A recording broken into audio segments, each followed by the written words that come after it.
Hello and welcome to SDC, the Surviving Danger Close podcast, going live on Super Bowl Sunday for those that aren't watching. Sunday. Sorry, I can't say that. Those watching the final NFL game, or for those of us not watching the final NFL game. You should use your mixer and throw out the Sunday. Yeah. All right. Where is it? Ready? And now he's going to show off. Sunday. Did it sound We're getting advanced here. good? Because I can't hear it when I do this. It did. Yeah, it sounded real Excellent. Excellent. Yeah, I know there's something on. I just when you haven't watched a game in 2 years, yeah, Right. Exactly. kind of. So hopefully we have friends out there joining us tonight. Yeah. Well, we'll have. I'll watch the commercials tomorrow on YouTube when they're done, and I'll. Are they going to be even any good? Watch for anyway. Hey, that's about the only reason I ever watched the Super Bowl.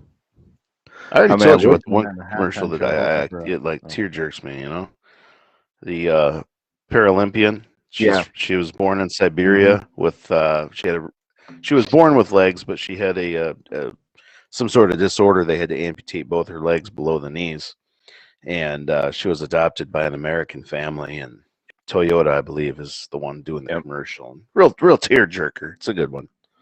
Probably already. All right, I'll skip over that one then tomorrow. Right. Hey, skip it. Oh, Toyota, I'm out. All right. Well, Okay, Nick Sakin, good evening. All right. Well, I see Stryker didn't come No, back. he decided to go out with the kids. They were more fun. They probably have than sitting in here.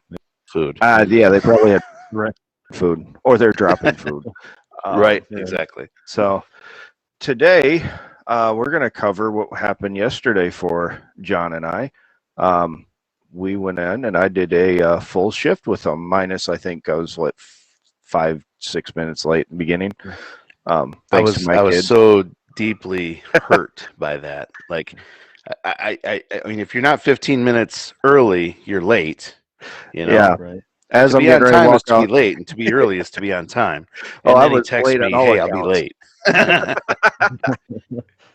yeah, Right.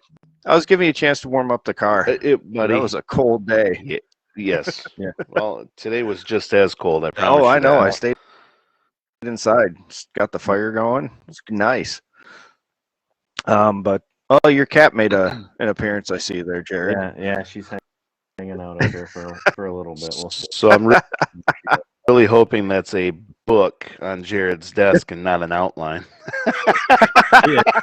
Definitely not an outline. No outlines this time. Good evening, Amanda. No. So, Oh, hey, Amanda. So yesterday we did a ride along, and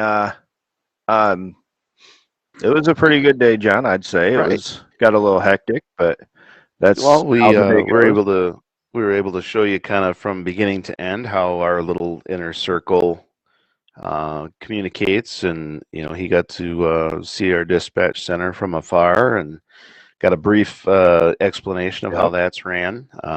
So he did meet Miss Amanda yesterday, the voice on the other end that I talk to periodically. Usually yell at, and then we send it like an apology text afterwards. But yeah, she at least knows that like I'm not mad at her. I'm just mad at the crap she's giving me. Yeah. Yeah. If only she could screen the calls a little better. Yeah. Don't say that. That's been a complaint of. Never mind. Just don't say that. Okay, we'll scratch that out of the pot now. Right. I'm just saying that's an outsider saying that. Yes, I'm He saying it from recognized a veteran civilian vantage point with no. Let's see, what did you pay me to say? Without Stop. Shh. Mute your mic. No, but it was nice to see how everything works, and I mean, we had some interesting times with dispatch. Well, before we just sat back and laughed. Before we get too far into it, though, so what I did write in the notebook that you guys were making fun. Before we start talking about the ride along, I did have some questions before we started. So, John, what are some of the first things that people need to do if they wanted to do a ride along, or even from the officer standpoint, before getting somebody to come in and do a ride along? And then how often do you guys get people to come in with you?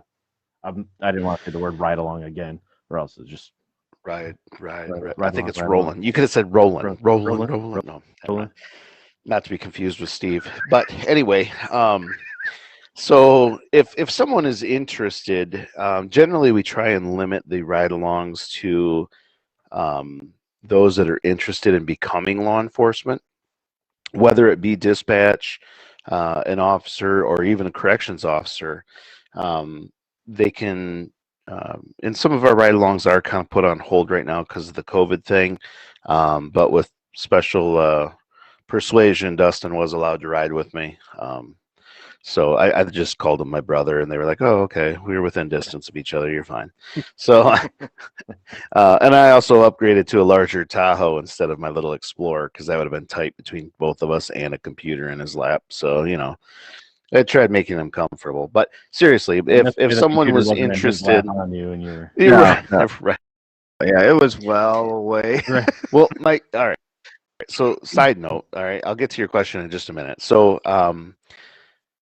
some of our all of the dispatchers throughout their hiring process and their training, they are required to do ride-alongs with us, so that they can hear what their counterparts or their trainer sounds like from our end. So it gives them a perspective of like, okay, he needs to hear this, and this, and this is what it sounds like on his end. This is why he's asking me, is there history at this address? Is there, kind of that kind of stuff. It may seem like we're picking apart or trying to get more information. It's because I need more. You're not giving me enough. So it gives them an opportunity to experience that. And then there are some people in some fancy blue cars and nice uniforms that expect them to just like type the whole report for them with all the details. So, just kidding, my guys, just kidding. They do have that experience, but with the whole computer thing, and my car is meant to be a one-person car on day shift, so my computer is arranged or bolted in a way that, like when I do have a dispatcher, particularly females, I have to usually throw a disclaimer out there, like, I'm sorry, we're going to be uncomfortably close.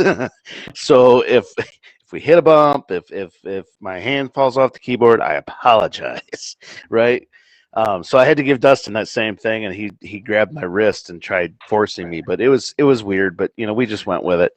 Okay, back to your question. Sorry. So yeah, anyone that's interested in becoming a law enforcement officer or a dispatcher or a corrections officer, they are allowed to do ride-alongs. They are by a strict kind of a one-on-one criteria. They fill out a waiver and an application, and we just do a brief criminal history check on the person just to make sure they don't have outstanding warrants or something like that. That last one, right? Thanks for turning yourself in. And then they're allowed to do the ride-alongs, and they don't need to fill out that paperwork every time they want to do one. Once it's done, and they can do that. One of the other things that we offer is with our law enforcement program for high school students, juniors and seniors out at our local tech center. Steve Rowland is the instructor out there, and we try and expose kids that are interested in law enforcement to different avenues, because when we think law enforcement, we think just street cops, right? But ultimately, you have DHHS with Child Protection Services, you have dispatch, you have corrections, you have, the DNR, you have adult probation, parole. There's many different avenues that one can go down. So we try and get the kids opportunities to see all of those offices, just so that they know it's not just like, oh, I can only be a cop. And as much as kids like to text and work with computers, they never really think about dispatch. And Dustin, how many computer screens were they looking at one time? 6, I think, right, Amanda? I think it was 6, but geez, the way that they switched from screen to screen to screen was very impressive. Right. Yeah, I had never seen any type of dispatch before. And to see how I believe Amanda was taking the calls for the short time we were there, dropping off the paperwork, it was watching her take the call, and that popped up over on the other screen, and then the other lady was Allison was in charge of dispatching whatever unit was there, and just the mental know-how. I mean, if you get confused or flustered very easily, okay, the yellow line right here is not for you. That's for sure. Right. Because, I mean, they dispatch, okay, I'm not going to mention your county or anything or where you work or whatnot, but there was... We can probably say at least... It's a pretty small rural county, though. I mean, it is a rural county. But I believe we have 816 square miles, and they not only dispatch for local municipalities that have their own police departments, but they also cover, obviously, sheriff's departments. They also cover state police units as well as EMS and fire. So they do have their hands full, and it is a challenging job. And it's at least what I heard of throughout the day, if I remember correctly, there's at least 8 or 9 different MMR or EMS call-outs. So, I mean, that I can think of. And just to keep all of that straight, I mean... I'll get into this a little bit later, but there was 1, 2, 3, 4, at least 6 critical incidences going on at the same time. And I don't know how many times I ask you, okay, which one's this about? I mean, which, by the way, congratulations, your 13 years are today. Thank you. Thank you. So thank you. Today is my anniversary day. Yep. And I was constantly, okay, what's that call for? Now, you've got all the different numbers and call signs all memorized, and so that was my confusion. And their voices. So, like, if I missed their call sign, I'd be like, oh, hey, that's Carla, you know? So, yeah. But, yeah, dispatch, just to keep all that, and then to take another call while you're finishing that one up and be able to prioritize to say, okay, I can still finish this one up because this is, I think there was a dog that was found when we were there. And somebody found a dog was dropping off somewhere.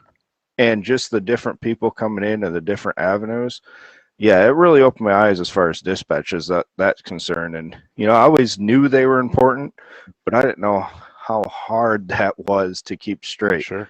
And I've ran, in the military side, I ran the radio with the TOC, Tactical Operations Command or Center.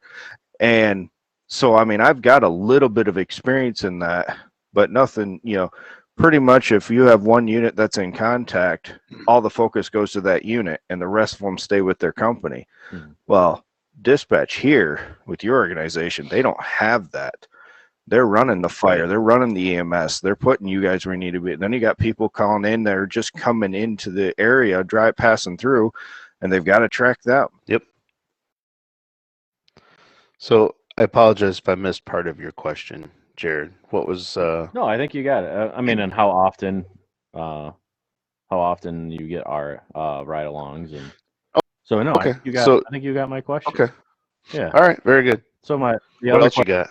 I only wrote down 2 things. So I wrote down that question for you, John. And for Dustin, I want to know what your preconceived ideas were about what was going to happen, if you can remember before it started, without tainting. I did the usual. I felt like I had to do the usual questions to John of, you know, can I shoot the taser? Can I, you know, and which gun can I take? You know, I guess I felt like I had to ask those questions. I've never been on a ride along before, but I've talked to a lot of law enforcement in many different states about it, and they're always like, just, you know, if you ever do a ride along, no, you can't touch the gun. No, you can't play with the radio. And what was the one thing I told you the could orange touch? Button.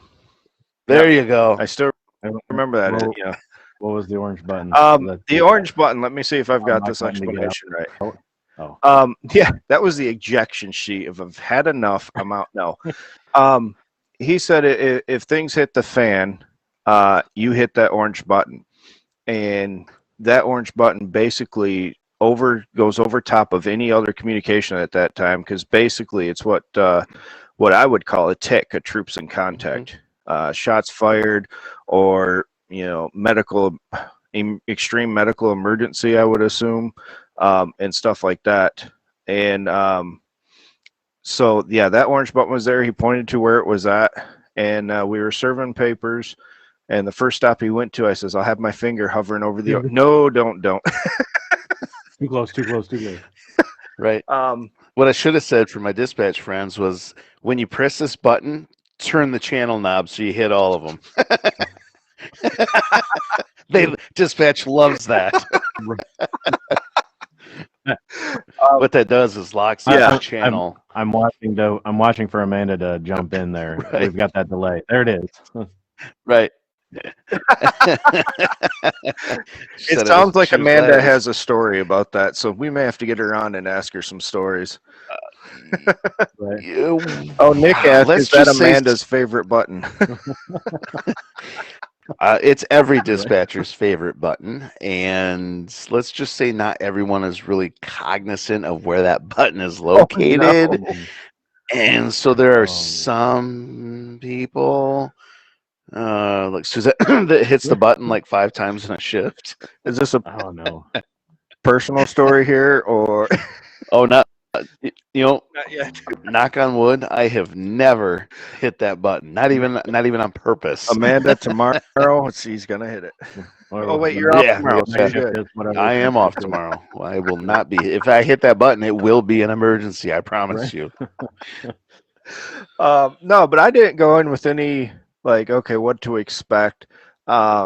It's like any other day. You never know what's going to happen. You don't. I know we interacted with a certain individual, and I did ask him, not quite what you woke up to plan to do today, was it? And he was not planning to get into that big of an accident. My wife says she would love to hear from a female first responder or dispatcher. Amanda, you're it. There you go. We're nominating you. Amanda, you're already trying to hire Dustin, so we're going to hire you to come in. I mean, at the same thing that we get paid, which is don't worry about to come in. Yeah, because you pay attention, you're hired. Yeah. Oh, I just saw that. Okay. But no. So I have to ask, were you hoping for like a pursuit and lights and sirens and hang out the window like a dog and wee woo wee woo? No, none of that. What's that movie with the Bigfoot that sticks his head out the window? Harry and the Hendersons. We got our first female dispatcher coming on. Amanda said deal, so we'll let you set that up, John. Thanks.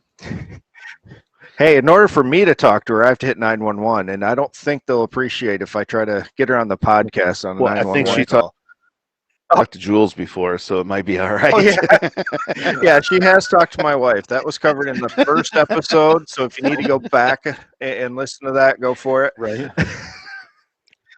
So anyway, what was the next? No, the notions that I had, I was kind of hoping we didn't have anything heavy that pursuit or something like that,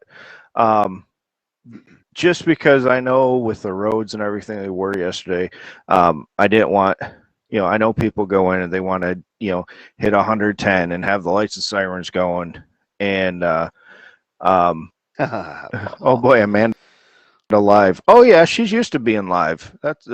She's live every day, right? So I was kind of hoping for a boring day, because then that meant everybody's going home. And it started off slow, which everybody was still recovering from the night before, I was assuming. And then all of a sudden we got call for service for an accident in one location. Everybody was fine. And as we're clearing that one, I don't even think the tow truck was out of our way before we got the second call. Well, or you had they just left. cleared. The fire department still had the road. Yeah, the fire department was just opening the road back up. And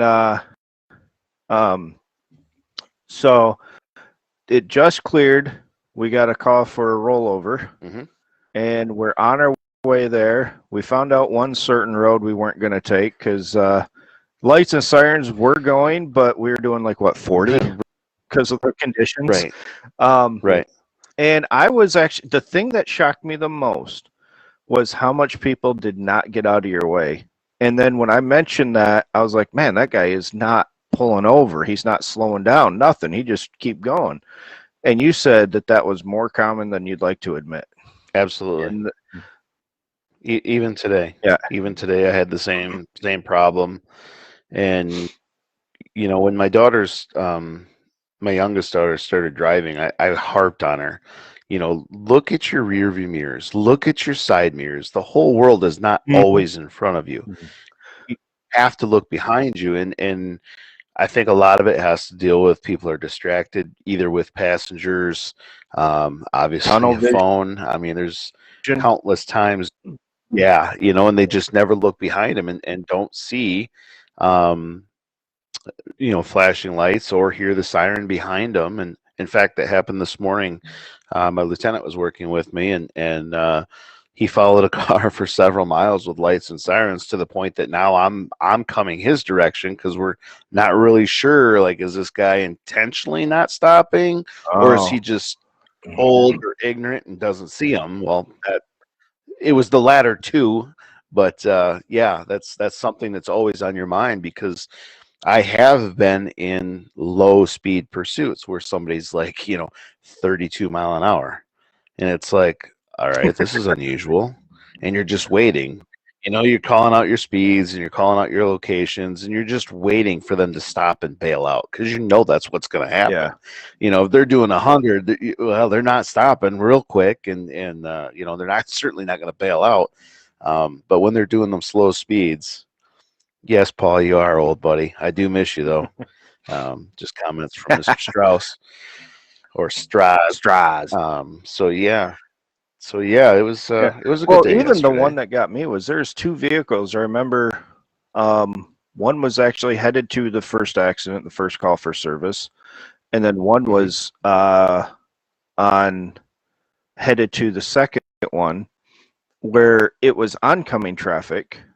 And I remember specifically one was a dually, and just didn't slow down, nothing. You know, guys that are listening out there are not first responders. Please get out of the way if you see them.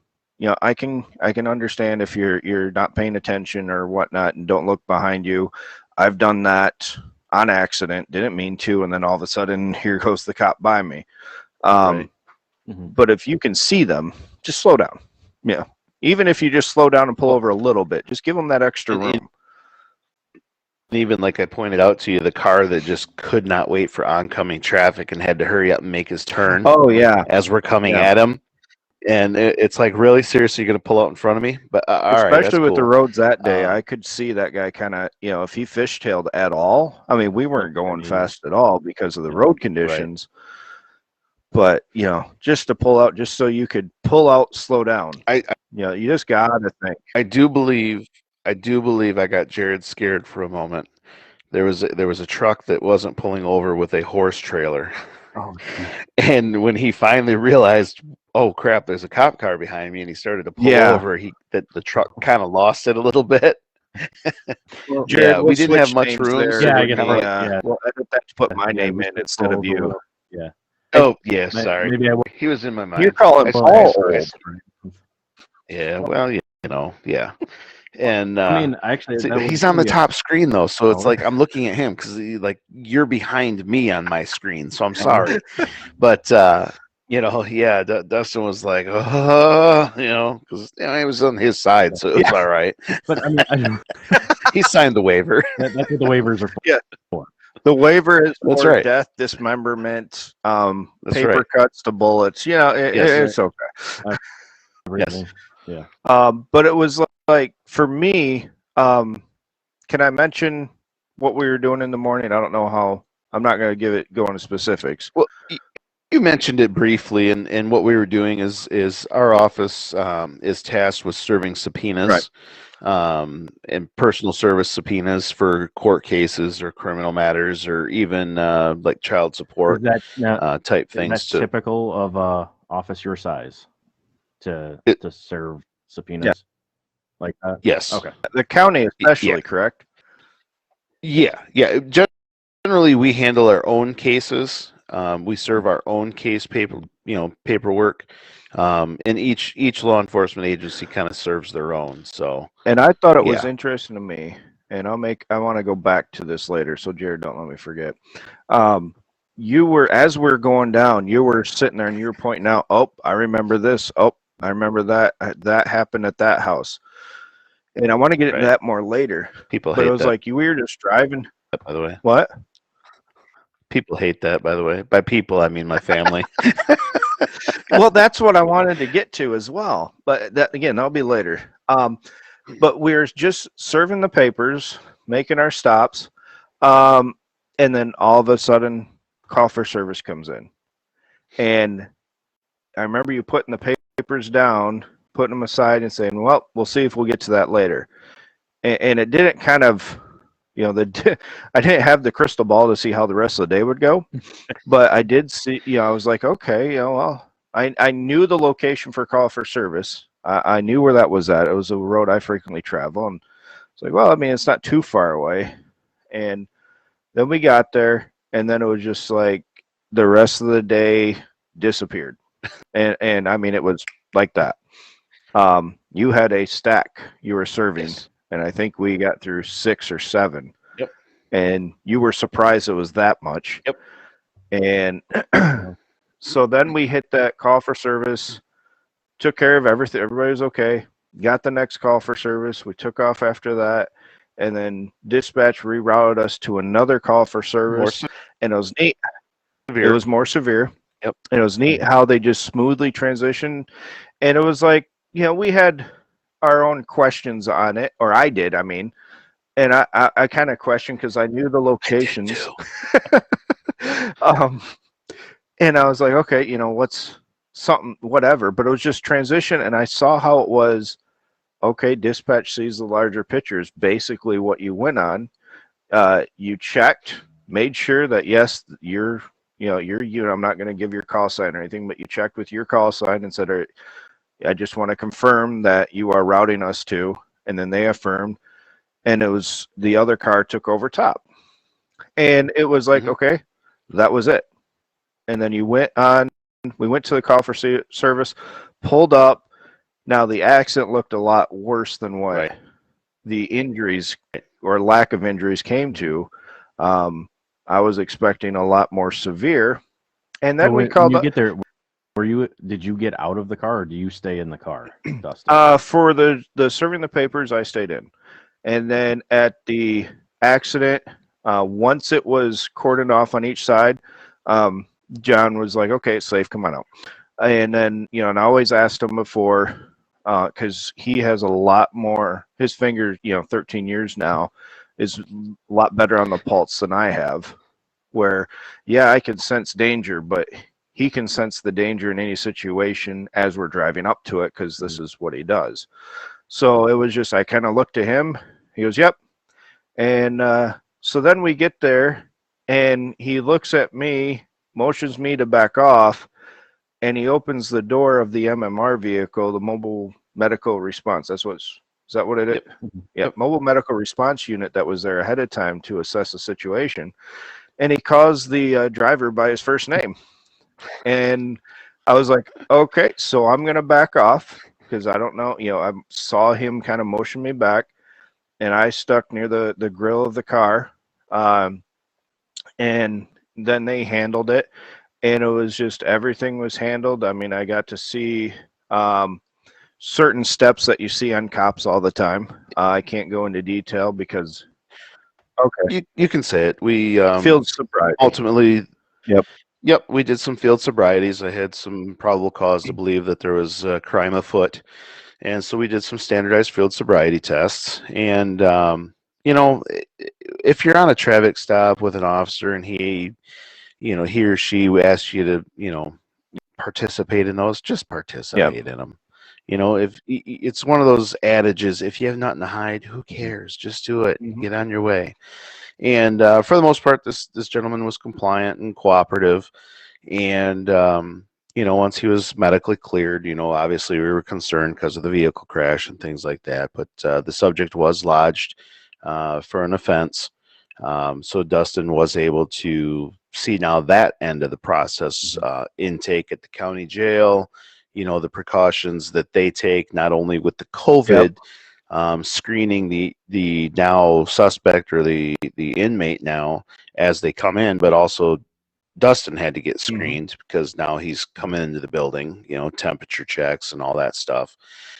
So yeah, it was, he got to see everything from dispatch to patrol to, arrest and lodging. Yeah, and the individual it was a good day. Was fairly compliant. It was neat to see the process, and that again, John and I talked before we came live that I know what I can't share, but it was neat to see the process start to finish, and all the intricacies, as well as how well other agencies came into support.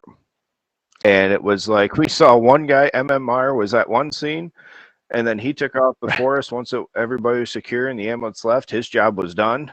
What was his role again? MMR supervisor? Yeah. Yeah. So we'll just call him Dave. Dave, not Steve. No. Okay. Dave. Like Dave. Okay. And so then Dave was at the next one. And he was already had the vehicle and assisted with the individuals getting out. And it was like, okay, we were tied up for, a good minute or two. Most of the day on this particular call and all the intricacies about it. And it was like, okay, so then your other team, the other car, just kind of said, okay, well, we know we've got it. And I guess they stayed centrally located until they were able to, they had their own issues. And then another, I believe it was state came on, and they came on. Well, we actually called them back from another county since our county doesn't have our own troopers. They share them with other counties. So we were getting swamped pretty good. So they actually called one or two back to give a hand so that we could maintain coverage. And I saw how dispatch also knew that another city was close and requested that even though it was beyond their jurisdiction, just to secure the area. So that was really neat to see how and how that worked out. And I went there to see what your job was. I mean, we talk about first responders, we talk about all this, but I've never been on a ride along. I say, no, we need to fix that. And once we got the approval, I was stoked. But I didn't realize, we've, I've dealt with corrections, EMS, nurse, firefighters, police, military, but it was the dispatch that completely surprised me, and I guess it shouldn't have, but how intricate their role is. They're your lifeline more than I. When they're having a bad day, when they're having a bad day, we're having a bad day because it comes through the radio. Legitimately, we all have days where we're off, right? When they're off for whatever reason, they have personal lives as well. It affects all of us because they may. Well, one instance, and I'm not dogging on any dispatcher, but when we were going to our second call, right, for our second crash, 4 agencies were dispatched, and each agency got a different description of what we were going to. Oh, so it's something that as we were going along, I was trying to talk to Dustin about me personally, I scan all my radio channels because that's why someone may get a little bit more information because it's pertinent to them, not necessarily me, but that helps fill in part of my puzzle so that I kind of know what's going on. Because when this call came out, it sounded really bad. They're checking weather for a helicopter, they're paging out a fire department for a landing zone, and I'm like, oh shoot. My day is going to get really bad. That was the one, and it turned out to be just routed to, right? That's when you're talking about, Yep. And then I was just kind of like, at the end of it, I was like, okay, it went from really bad to just like, bad. So varying degrees of bad, I guess, but probably one of the coolest things, and I don't know how many people think about it, but hopefully Dustin was able to see it from his seat. But when I go from serving papers, I'm meeting people that I have either never met, or people that I have, like the one house when I'm like, oh, hey, so-and-so lives here. I find that, people really only have a couple interactions with police, and they're generally bad, right? They're generally, you called for help, or someone called for help, and now you might be in trouble, or you committed a traffic violation and now we're pulling you over and giving you a citation. So really, people kind of do have a bad outlook on police. That's a whole nother topic for a whole nother day about how I think we need to revamp some of our policings. But when we went from crash scene to crash scene, or whatever we were doing, I hope, and I pride myself on this because I really do have a crappy memory, but I never forget faces. I hope that you were able to pick up, like when we arrived on the first crash scene, and I was talking with the fire chief by first name. You asked me about her orange helmet, and I explained what her role was, and I was able to, razz her a little bit about her finally new car since 1988, not being so cheap. And then in Hungry Howie's Pizza is pretty good, but anyway, maybe not as good as Pizza Hut. And the other scene, Dave and the young lady Suzette, I'm able to talk to all these people from all these different organizations by first name. Part of it's because we're rural, but the other part of it is because we have each other's back out there. We work with each other, obviously, almost every day. And I really try and work hard for these other agencies, whether it be a lift assist or someone's having a heart attack, and I know that I'm closer before an ambulance can get there. Or this has happened several times where someone's having a stroke. So there's a couple little tests that you can do, judging the strength of both their arms, or, do you witness drooping in the face? And there's a little phrase that we have them say to see if they can speak correctly. Are those big things? No, they're not. They're really minuscule. In fact, dispatch does a lot of it over the phone. But if there's someone there that can relay live information to the ambulance that's responding, that helps significantly. All right? Does that make sense? And it's somebody that knows what to say over the radio, not somebody that is just seeing their emotional. And it's not to say that you shouldn't be emotional when you're calling 911. If you're dialing 911, you're already emotional because there's something there. But to get somebody, like a law enforcement or some sort of first responder there that can say, hey, this is the code we're looking at, this is what we're seeing, we're on station, and looking at the larger picture, and not have that tunnel vision as to the one thing that everybody else is looking at.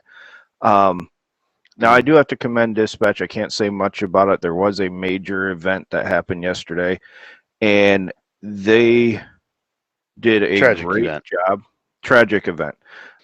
They did a great job, in my opinion, that they were still able to support every unit there, get people in and out, rotate people in that needed it, and get the right people there, and yet still, and this is 2 people in that dispatch, right? 2 people are handling a tragic event, as well as a dog complaint, as well as what was the one? MODP. Okay. Malicious destruction of property. Yep. MDOP of something else that, with this one event on, in my mind, they would have been full well to be like, you really? You're calling about this? Yeah, we'll get to it later. No, they handled it. Call back later. Yeah. But they still handled it, still did their job, and was able to still keep that tragic event their priority, but still do their job with everything else. And that is one thing that just ripped my mic out of my ear. That was one thing that I was so impressed with, hearing that all come over, and then how everybody, we were with another 2 police officers that were supporting you, and to hear everybody in that thing saying, everybody just stopped what we were talking about, joking around about whatever, and listened. And then you guys kind of translate some of the codes and stuff to me, but everybody was just right there like, oh man, this is what they're going to expect. And everybody, you could tell, wanted to be there to help, but knew their job was here. And yeah, and that is a tough part of it. Yeah, and it was a nice one. Now the one that I want to get back to is, yeah, I'm not going to give away where you live or work, but you're in the community. Yeah. I mean, a veteran goes off, we go off, especially a combat veteran like myself. We see our own conflicts, our own trauma, but then we come back. And, we're in Michigan. There's a couple inches of snow out. I don't exactly have a trigger for sand or heat, because we don't have that right now. It's February. It's freaking cold. I think it was 0 today with a high of 10. And that would be Fahrenheit for our non-US listeners, mainly my family. And it was, so I don't come back and be like, oh, well, this tree reminds me of this, or this house reminds me of this, because we just don't have that type of setting here. However, first responders, you went by so many houses. 3 years ago, this happened here. 5 years ago, this happened here. We talked about one event that you had mentioned on the show a few episodes ago that we went by, and you could even tell me what the difference was that they've done to the house since that night. So as a law enforcement going in, I mean, you drive these roads, civilian, how do you guys, or are you able to keep that separate? Because when you're going down, you remembered a lot, and each one had its own traumatic kind of interaction. Yeah, it is kind of weird when I'm driving along and I say, oh, I had a hanging there, I had a shooting there, I had, our other buddy officers that we were with at the hospital, when he was like, oh yeah, the one that right in the driveway, he, committed suicide. And, we've all had calls like that. And I don't know what the honest answer is. Because go ahead. The best answer I can give you is you just compartmentalize it and move on. But then, like, every house you drive by, there it is. And it doesn't have to always be tragic. There's another house that I could took you by and been like, yeah, Ray lives there, but I didn't, but it just so happened that the area we were in, I spent a lot of time in that area, being assigned to those townships or that section. So in that area, I did spend a lot of time with the fire departments and the ambulances. But yeah, you just kind of, I don't know. I guess you kind of just move on. And it's, yeah. I mean, your area, how many square miles did you say? You mentioned it earlier. 6. I believe it's 816 square miles. Your area is fairly vast, even though you do patrol certain areas over and over, depending on where you're assigned. Then I got down, and I kind of brought that down to even a city cop in our small communities. Because you said each city has somebody that is either assigned to them or works at the city or works in the township.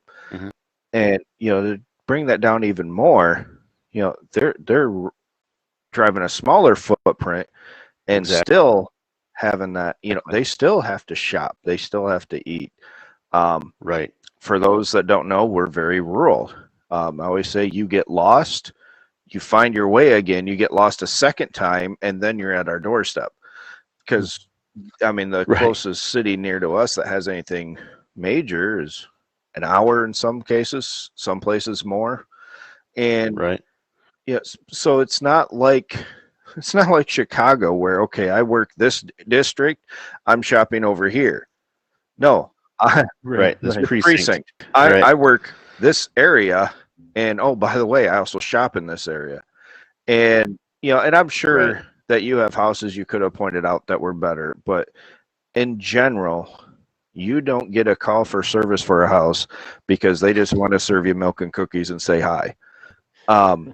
Hey, I'm making an assumption here, but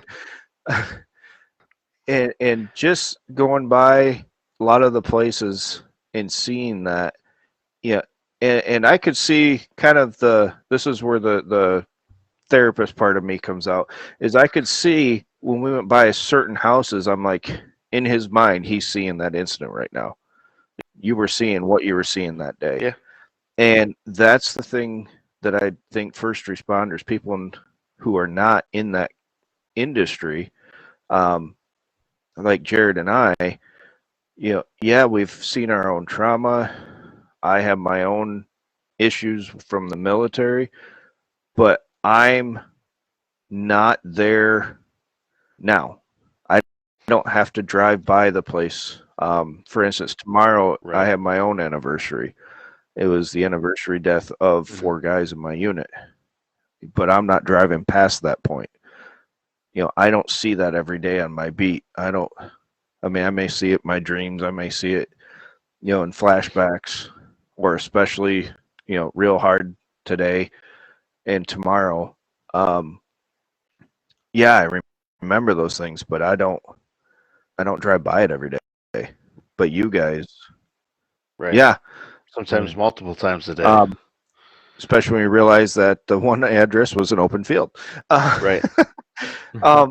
And that's one thing that never really impacted me as much as it did yesterday is, you guys see your trauma just like a veteran will, just like some military will, but where we fly back home and, we have that visual distance, geographical distance, if you will, first responders don't get that. And then to learn, and I've talked to many different, I don't even think John and I really brought this up. Well, maybe we talked about it a little bit off mic, but I know first responders do not have and I'm not saying this about any one department, any one area, but you guys do not have the mental health services that you really need. No. And especially seeing that yesterday, seeing call after call and watching your day go from, this is pretty good, to whoop, now we're here and now we're back down. And there's even a time you looked at me, we were talking about stuff and you're like, oh yeah, trigger warning. And you went into it and I was like, this isn't just a trigger warning. You said that more for yourself than you did for me, because I was hearing the story of it, but you drive past that place. And that's where I think the big need, from a therapist standpoint, that we really need to focus on is for you guys to get the help you need, not because anybody's broken, but you guys deal with the broken parts of society. If you didn't crack, we deal with 2% of the population, 98%. If you didn't crack under pressure once in a while, I'd be more concerned about that. I'd be more concerned about the veteran who's in for 13 years saying everything's fine, I have no problem, work stays at work, home's at home.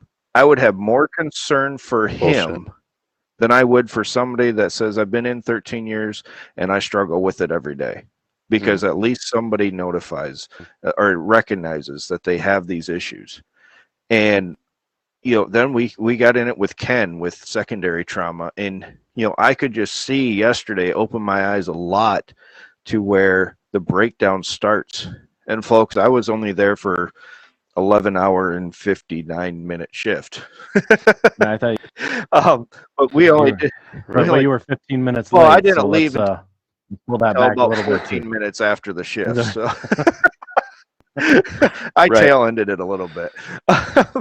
But it's like, and so then people are like, oh, well, you guys are you can joke around after a call. No. They're not joking around. They're processing. Right. Infantry, first responders, or I'm sorry, military, first responders. We have a dark sense of humor, but we have to be right. It's a natural coping coping mechanism. And I know we discussed a situation that you had on call, and I was like, yeah, that actually related close to what I had happened, and we swapped stories that way. We were laughing about it. And I mean, a normal person hearing that conversation would be like, these two need to be locked up in a padded room separately. I was sitting in the back seat watching you guys. Well, if you're in the back seat, you got your own issues already. Right. Yeah, I'm not taking any advice from you in the back seat. We're getting you to your own cell. But it's just, I saw the humor that you guys had, and I felt right at home because even in social work as a veteran, and seeing what I've seen, we even went past the place where I had that one accident I rolled up on, and and I could kind of see a little bit of what you deal with, and I mean just a keyhole glimpse of the room that you deal with, because like, man, this is what he deals with every time, because I could see the guy laying in the ditch. I could see the broken bones that he had. I remember checking him for internal bleeding. And while I just mentioned, hey, this is where that accident I told you about, that was all I said.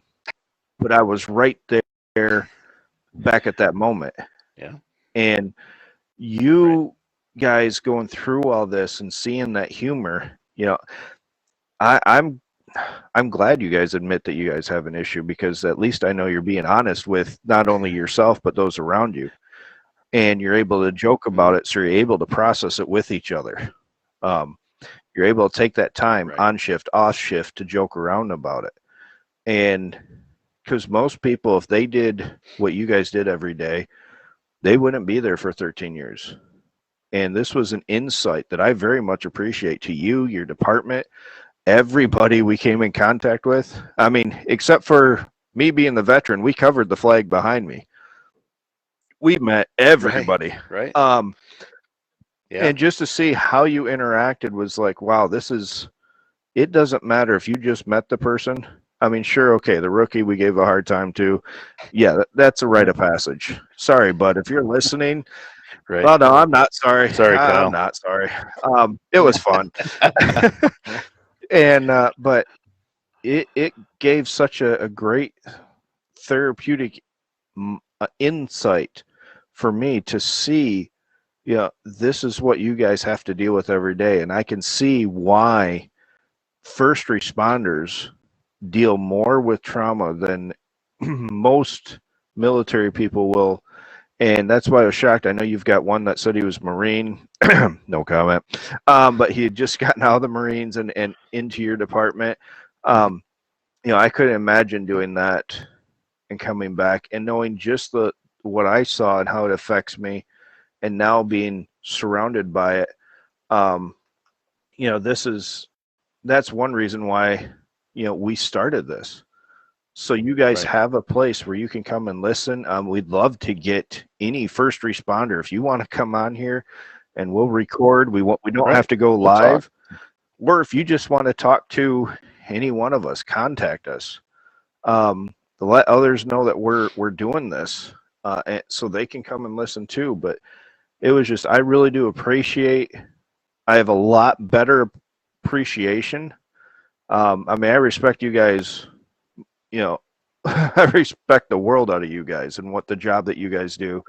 but now I have a greater respect seeing it firsthand for just a small 12-hour shift of what you guys do and go through every day. Well, and that's kind of the big thing too, is because, I started my last project and definitely this project because I'm advocating for mental health. As a veteran that retired from the Air Force, when as well as I do, when you go into the military, you go through the whole process at MEPS, the Military and Entrance Processing Station. I mean, literally head to toe and in the shadows. They make sure you are 100% ready and physically able to come into the United States military. And you're going to the same doctor no matter what branch you're in, right? We're all in this room together, Army, Navy, Marines, Air Force, maybe a Coast Guard. But we're all in this room together, and they're making sure you're 100% physically and mentally able to join the United States military. And then whether you do 4 years, 6 years, or 20 years, at the end, one of the things that you do is you go to another doctor, and they kind of evaluate how messed up you are. And, whether you did 4 years or 20 years, you're almost always going to be compensated for something. Right? They can't get you back to that 100%. And this is a whole nother struggle that I had when I went through the VA process to get my disability rating. It's like, man, a local guy, Travis Mills, if anybody doesn't know him, he is a local guy that's a quadruple amputee. And if I recall correctly, he's the only quadruple amputee that has survived. I think there was 2 now? I think he was the second. But Yeah. Okay. He was. So, when I see people like that, I'm in pain every freaking day and it hurts. It's just my new normal, right? I can do this. It hasn't stopped me from doing my job yet, but it's definitely there every day. And what I had to realize was it's not because of my disability per se. It's because after my career, I am so broken that they can't get me fixed. So they're compensating me for how much, they rode me hard, put me away wet, right? They're compensating me for that. They're compensating me for my career. So now when you take that to a first responder, and I'm including dispatch, and I'm including my last responders, which are some of our medical examiners and coroners, they're there. Lastly, even our fire marshals, and I also include people that, like obviously our detectives, but prosecutors that, a lot of times these offices give you, let's say, Jerrod, you are our sex crimes prosecutor. All you do for your entire career is prosecute sex crimes, whether it be a 1-month-old child or a 98-year-old woman. That's all you're going to do. How long can you go before that shit starts messing you up? Exactly. So here is someone that, anticipates putting bad people away for a long time, but they're allowing themselves, you get attached to these victims, right? You hear their story and you're like, oh my God, and now you're personally invested in putting that bad person away, right? But we can go a whole 20, 25, 30-year career and we get nothing, right? At my agency, there was a time we lost mental health care. We didn't have anything. That was on you. Good. Now we've gotten it back, but as I've explained before, our insurance is good but not great, right? It takes care of my family. I get paid well enough that I can take care of my family and my co-pays. That's not an issue. But my concern is, and this is nothing against my union, I am a union rep. This is nothing against my agency. This comes down to not only the bean counters, but those that are in powers of positions across this nation that we experience things in our communities that we live and work. If it comes down to a decision of paying to go talk to a health professional, or making a car payment, or a cell phone payment, or putting my kid to college, or putting food on the table, guess what's going to happen? I'm not going to see a doctor. And I should not have to make that decision. It's not my wife's fault or my children's fault that my job, yeah, I chose it. I knew what I was signing up for, or did I? And it's not their responsibility to make sure that I'm whole and wholesome, right? That kind of falls on your employer. If I get hurt, I break my shoulder, I break my leg, a car hits me, right? It's on them to fix me. It's workman's comp. Now, there is starting to be case law in the nation that says PTSD is a workman's comp claim. Where that goes here in Michigan, we'll see. But I am advocating for better health care for all in the first responder, including those that I added network. Because although I'm fortunate enough that I get paid very well, especially for my area, unfortunately, some folks in my medical first responders are getting paid crap. When you talk about raising minimum wage, and I promise not to talk about politics here, but when you're talking about honest legislation that you're ready to pass to make minimum wage $15 an hour, I want you to understand that the next time you call 911, that EMT or paramedic could quite possibly right now be making less than that. So tell me again where mental health falls into the health and welfare and morale of first responders. Yeah. So yeah, when I say I'm passionate about this, I can't emphasize that. And that's one enough. thing that I've noticed, and I've admitted on here I'm a podcastaholic. I listen to a lot of different podcasts, and the number one thing that I hear, and you and I have talked about it, is you'd think all you do is see trauma all day. I mean, any one of those accidents that we got yesterday could have been a DOA. I mean, especially the second one we went to, just because of the way that the accident happened. I'm not going to describe it. That should have been a double fatal. There should have been pieces. It was that severe. Because I remember both of us kind of had the same look at the pickup and couldn't believe that we heard that everybody was out of the truck. But so you see that every day. So you would think, from my standpoint, you would think you guys would have at a minimum an annual or biannual trauma assessment done. When was your last trauma assessment done? Yeah. Never had one. And that is one thing that I, especially after, again, one day, I was there one day. I don't know everything. I learned so much about that industry, but just the little bit that I saw, I am shocked that you guys shouldn't have one at least once a quarter. And just to be able to say, and now again, this is budgeting. This is stuff that we're talking that are going to take years, millennia to change. But just to have that fact of everything, the next call, you don't know what it's going to be, just not knowing, you guys should be, hey, you know what? You're angry a lot more. You're losing your temper a lot more.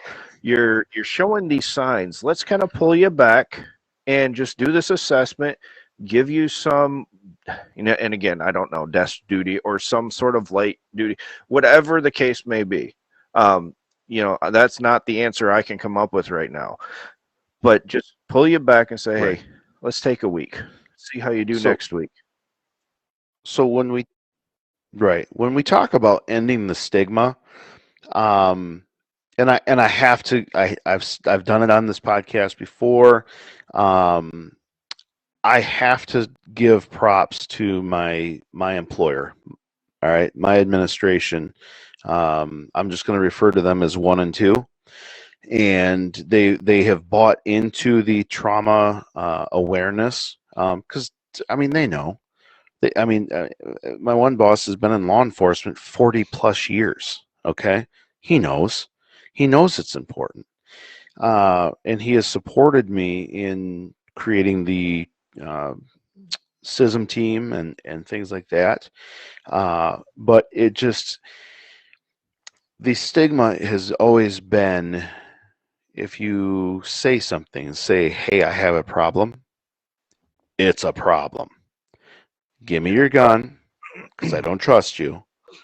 Give me your badge. So the one thing that I do show up and do every day very well, you're going to take from me. The one thing that holds me together, right? You're going to take that from me. No, that's not added pressure, and that's probably right? Oh, sorry. Go ahead. So you're fine. And so that's part of the stigma that I'm talking about. It is such an old school way of thinking. Now, look, I'm all about tradition. That's from the military side of me. I'm all about tradition and core values, but stinking thinking, has to go, man.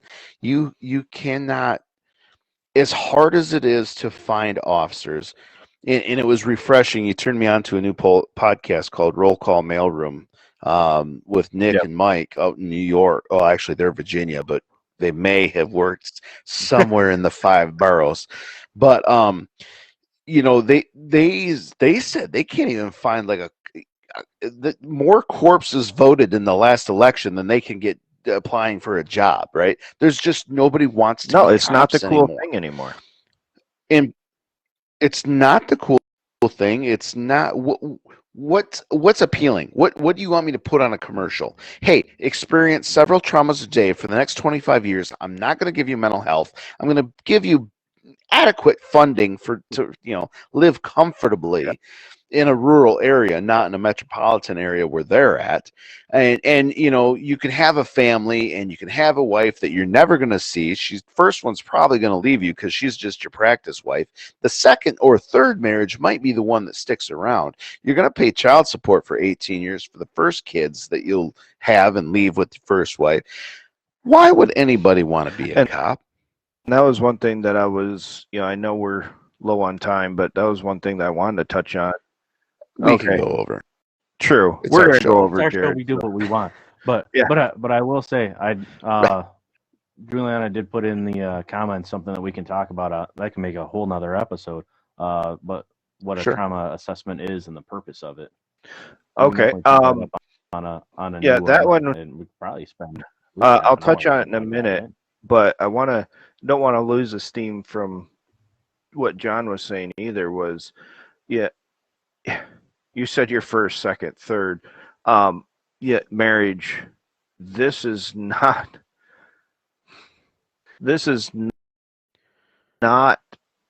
a family friendly job. I personally know oh, hell no.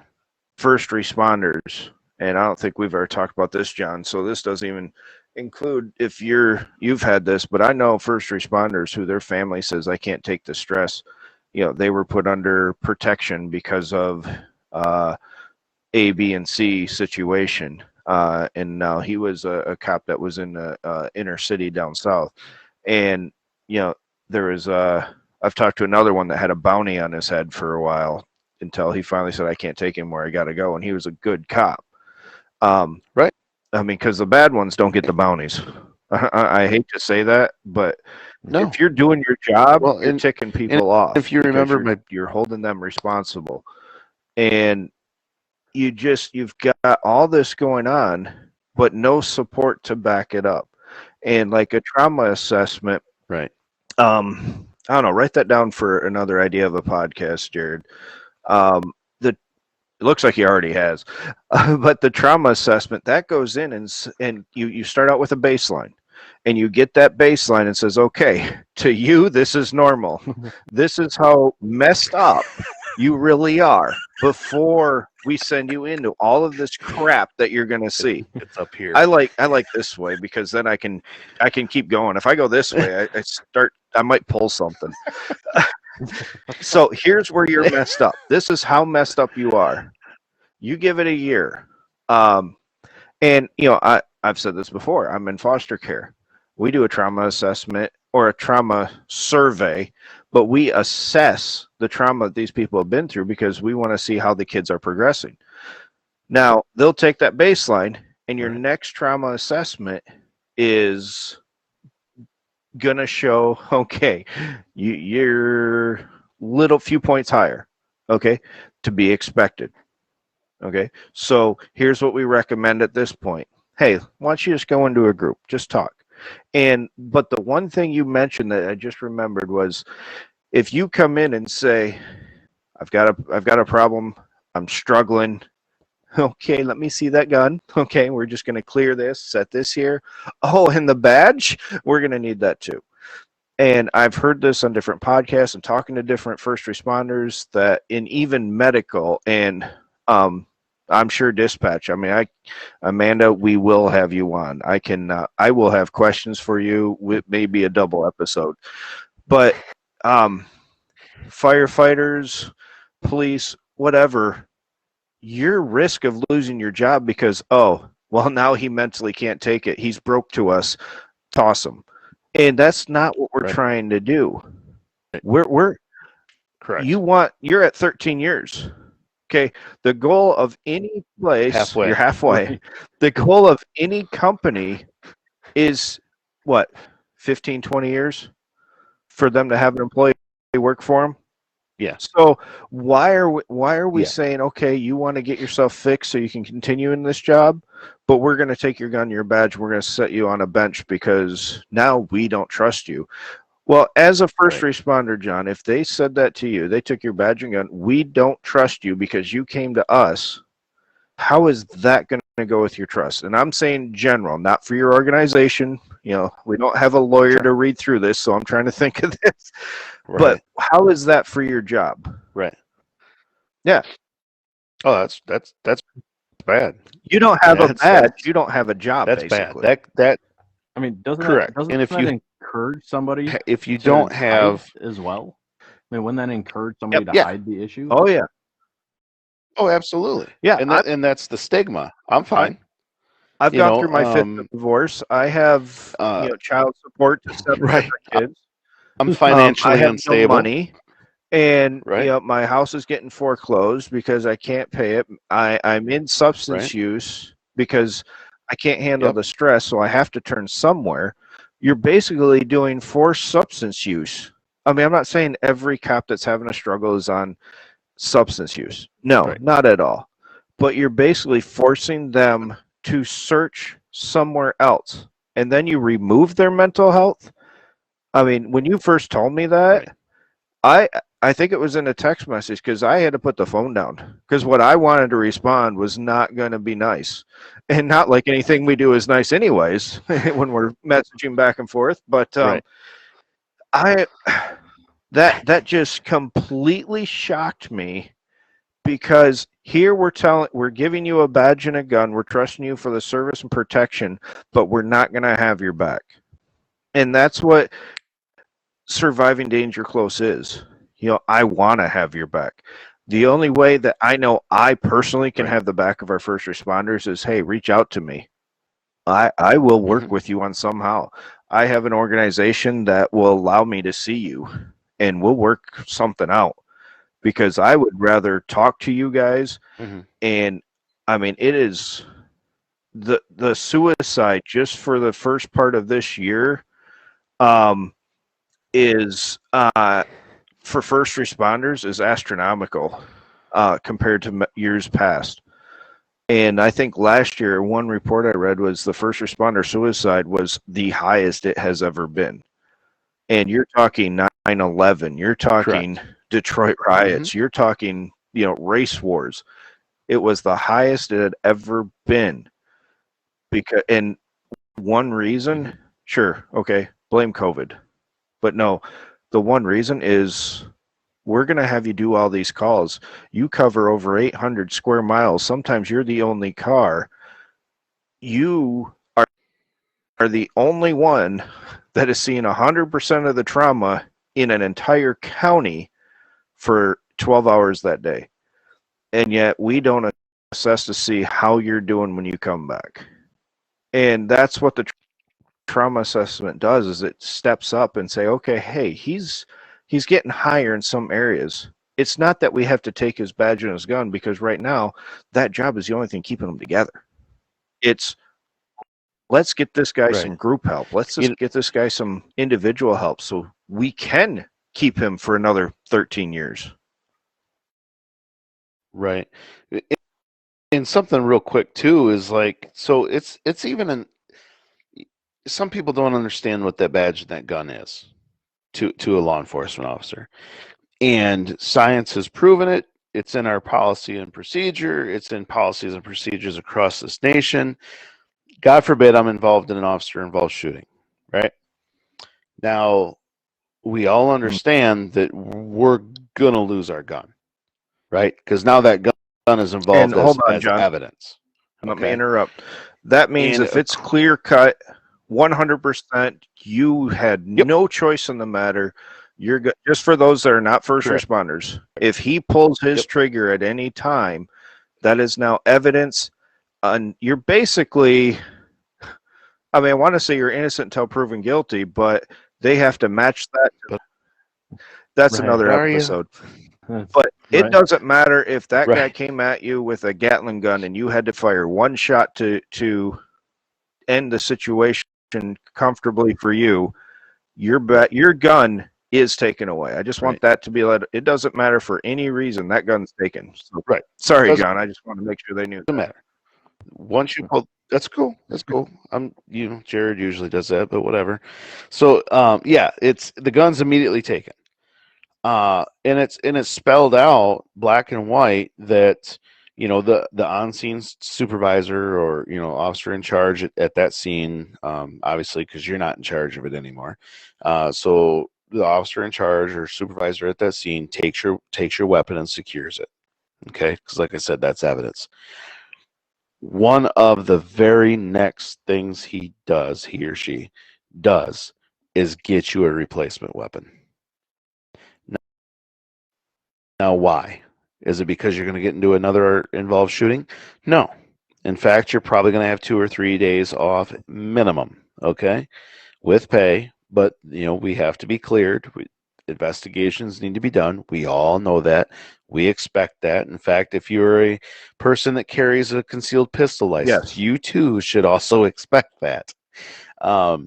So they realize through science and psychology and just common sense that as an officer, I mean, when we got to the jail yesterday, did you happen to notice in the order I took my stuff off in? Like my handgun, my pocket knife, my magazines, and then I checked my, another location that I carry a backup gun. All right. I didn't have it on me yesterday, but I'm used to carrying one, and I still checked myself. So as an officer, we even walk funny, right? Our arms are kind of out because the gun and the taser, it pushes your arms out. Science has proven that you need that back. That's a self. You can, as a therapist, you can say the scientific stuff, tool. But that's a security blanket. That's my binky. Okay, they realize, right? I take it away from you. I'm gonna give you another one back. It's okay. It just, that's part of it. There's so much into this, man. I can't even break it down in tonight's segment, but I just want you guys to understand that if we need help and we're coming to you, clearly we're taking the first steps and showing, hey, I love this job. This is who I am. This is what I do. I want to keep doing it, but I need your help. So don't take it away from me, because at the time that I'm out here on the street and I got to protect someone or myself, I know you're going to take my gun, but you're going to give me one back. So if that makes sense in your therapist mind, I mean, it's it's okay. Right? Yeah, I completely get it, because it is your main tool. I mean, you don't go 1,000 rounds with the taser just so you can. I mean, we talked a little bit about that, and and all that, but yesterday. But you go and you put so many rounds through your firearm, just like we would expect the military to go through. I can't even tell you the amount of rounds that I put downrange on many different weapons platform before I ever deployed, because at one time you need to be familiar enough where it's that training kicks in, and it's not like you're playing hide and seek with your on your firearm. Oh, I'm going to put it on this side this time. Now let's see what my brain will do. No, you know right where it's at. You know right where everything is on your kit. I mean, we did, unfortunately, someone had to be arrested and put into jail that day, of his own choices. But it wasn't like okay, where did I put the handcuffs? They're somewhere. No, you didn't even look. You pulled them out, and you had to make at least, I think I counted 3 different unconscious movements to get your handcuffs out for that. And, because you've got to be able to have that right there, right now.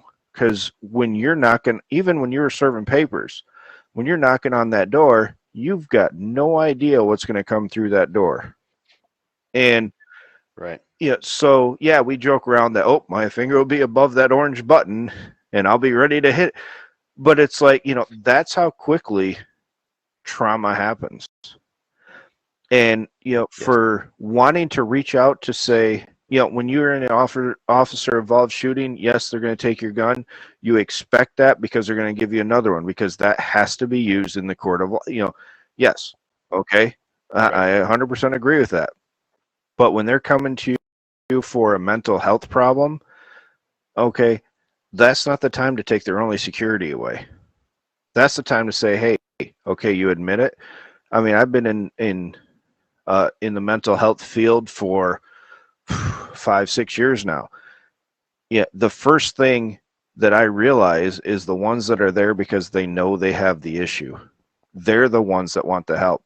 If they're reaching out and you're pushing them back farther away, they're not going to come back again. They're going to fight to get their job and prove that they're fine, and it's going to outlast them on the other side. I believe Mr. Strauss said it earlier. When you hold it back, it comes back later. Couldn't say it any different. Right. I often, I guess I often wonder and am concerned about my friends that have retired, like Mr. Strauss, or my friends that are about to retire. Because as I'm driving around and I experience, I've got another anniversary coming up here on Tuesday.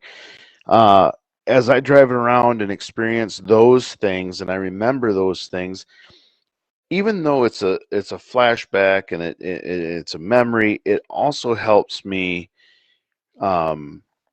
recuperate or recover from it in a way, right? It helps me process that emotion or that incident. I don't dwell on it, but it does help me process it. I shared with you yesterday some of my, second thoughts on my incident and things like that. The natural part of the recurring recovery, I guess. But and this is, if one of my retiree friends or listener could maybe chime in, I have a way to keep busy. I always have another call. I've always got this to do. I've always got that to do. I am scared to death to retire. Not because I'm not sure if I can afford it financially, but all those things that I maybe have never had an opportunity to process, because that's stinking thinking old school stuff, didn't have mental health because it meant you lost your gun and possibly your job because that was the stigma. How are they coping? That is why I feel the suicide rate is through the roof, is because people get out of this job for various reasons. Right? Maybe it was a bad incident. Maybe it was bad leadership. Maybe it was, defunding the police, whatever nonsense you want to come up with. But now they're out and they don't have a way to process it, and they have nothing. And those demons come knocking on their door and they have no way to do it or to handle it. And the next thing you know, they're making a conscious decision. And it could be somebody that never once once thought of it while they were wearing the badge, or whatever they're doing, corrections, dispatch, EMS, any first responder. They may have never, ever have thought of it because you always had that next call. Even when you're off shift, you were telling me, well, we got to follow up on something from the shift before or something, you already come in with a plan of what you're going to hit first if you've got the time, unless you get called. Your first thing was, if we get a call for service right away, then we're not going to go drop this off. We're not going to, we're going to go where the call takes us. But we were able to. We had a slow start. But you have that. You must have said something about it being slow, because it wasn't slow the rest of the day. No, we never did. Well, I knew better. I promise we didn't. I wanted a slow day. He said, prepare to be bored. And I said, well, what are our chances? He says, not much. But it's like, I would like to see, just thinking on it now and seeing Paul Strauss up there, he's agreeing with us. He said, boils up and hits you hard. I would like to see the retirement suicide numbers. We know the active duty, we track that. Oh, you do? Okay, yeah. If you don't mind, send it to me, because I'd like to find them. The therapist brain is working right now, just to see, because you've got. Right.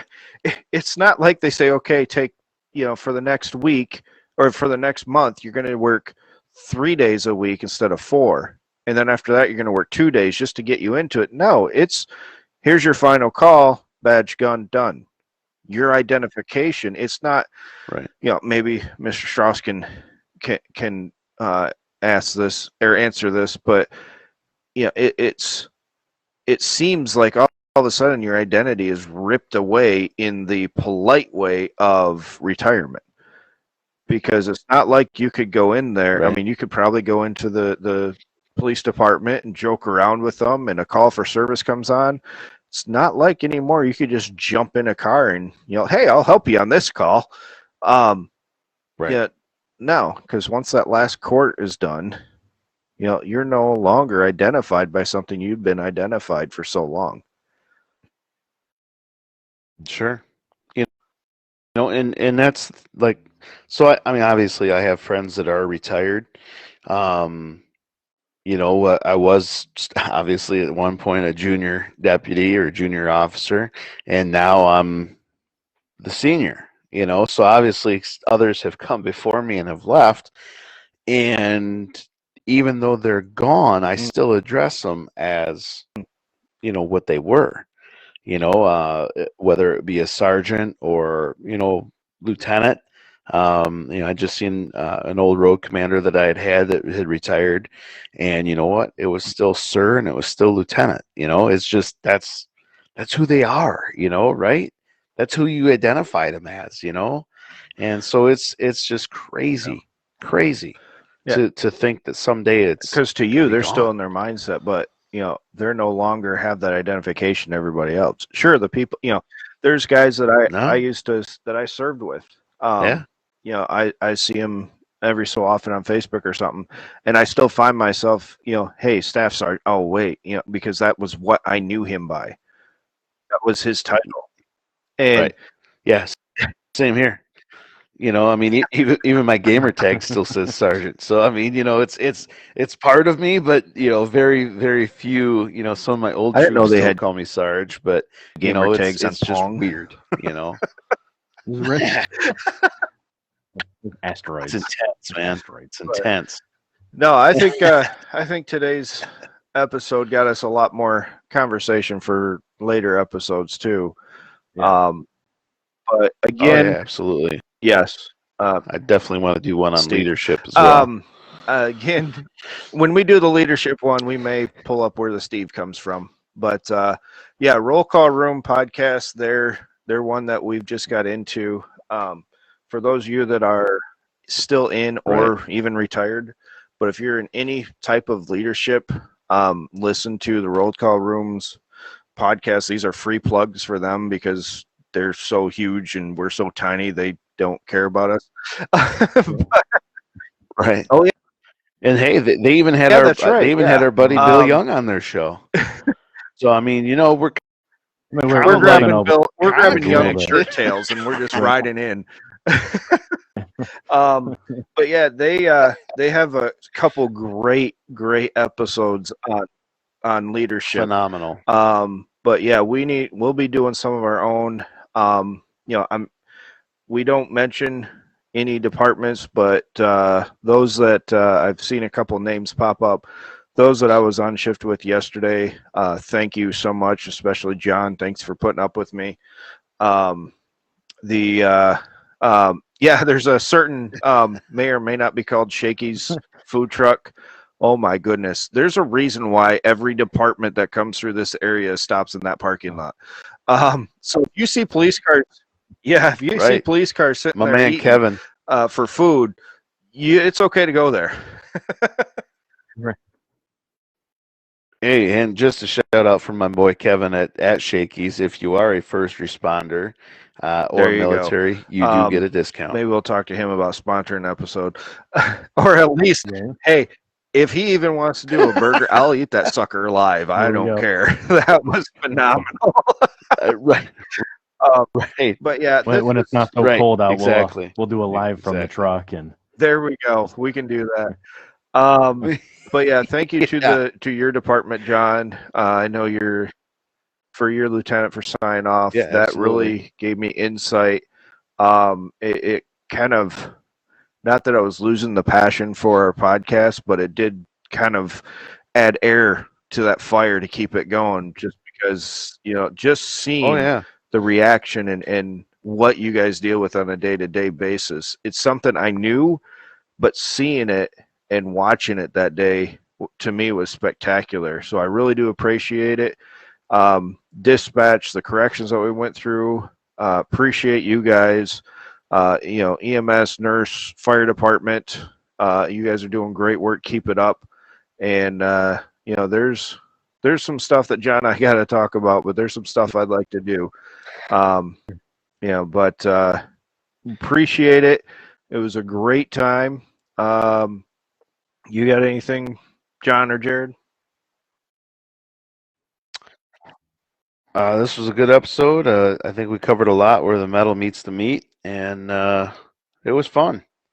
It was fun because I am passionate about what I do, and I will say that my passion has led to the downfall of me a couple times, leading me down that road where I get compassion fatigue or burnout because I am so passionate about what I do and helping people. I know that I've had several dispatchers tell me that they like it when I'm working because they know that if something's going on and I'm close, they know I'm going, much to the chagrin of others. But I don't mind helping. I love helping people. I love building networks and helping out the people that pay my bills, I mean, they're taxpayers, man. I owe it to them. And for the people that always say thank you for what you do and thank you for serving, man, I always tell them it is my pleasure because there are a few things that I enjoy doing more than this job. I am just grateful that I have the opportunity and still have my health to do it. So, all right, that's all I got. Jerrod, why don't you take us out, my man? News to everybody on here now. I also have our podcast up on Spotify. So if anybody wants to listen to the audio on Spotify, we're on Apple iTunes, Spotify, and SoundCloud. And I'll have this live rebroadcast up on YouTube sometime in the next 2 weeks. Everybody good? Thank you, everybody.